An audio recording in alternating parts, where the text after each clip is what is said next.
Has anybody else seen this before, by the way?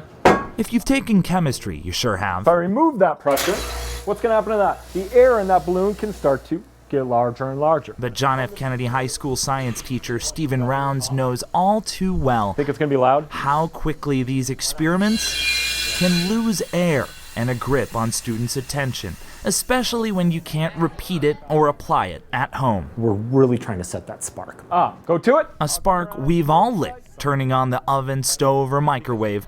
We just usually call it cooking, not combustion, convection, or radiation. You are going to now start working on directly applying what your concept is to what it is you're cooking. Yes, cooking. What do you guys make? Cake and coffee. I like coffee. We're gonna cook brownies and cupcakes. A chemistry take on home economics with a television twist. How are you going to demonstrate freezing point? That's specifically where I'm curious. They'll show and tell the science behind whatever it is they want to cook Be creative. with a cooking show. Because we think we know what we want to cook, like cake and coffee, but we don't know exactly what concepts. See, that's the key to this project. Not the show, but the chemistry within that cooking. It's trying to apply it more to their life, and that idea that by applying it to something that we're familiar with, we can start to explain the world around us Explanation and justify it. that needs more detail than just add water. I think it feeds that lifelong learning. If you can justify it in your cooking, you are good. I can answer questions I have.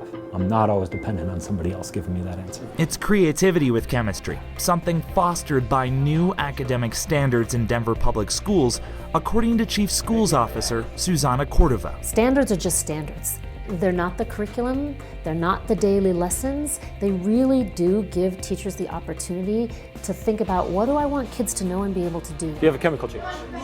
Yeah. Okay, where?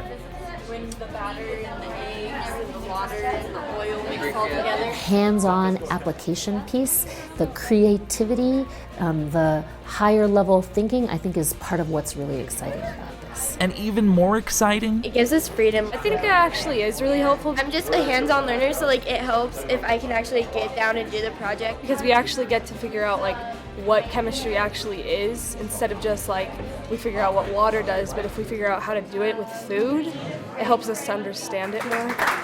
a few weeks later, the chemistry concepts are still there in their cooking shows. So is the best part of chemistry class. Transfers its energy to the eggs. Seeing the science in the lab and now at home. It's creating that spark and that love for science or interest in science, that desire to explore that field. And if they don't go that way, that's okay, but I think it's still part of our daily lives. For DPS Features, I'm Ben McKee.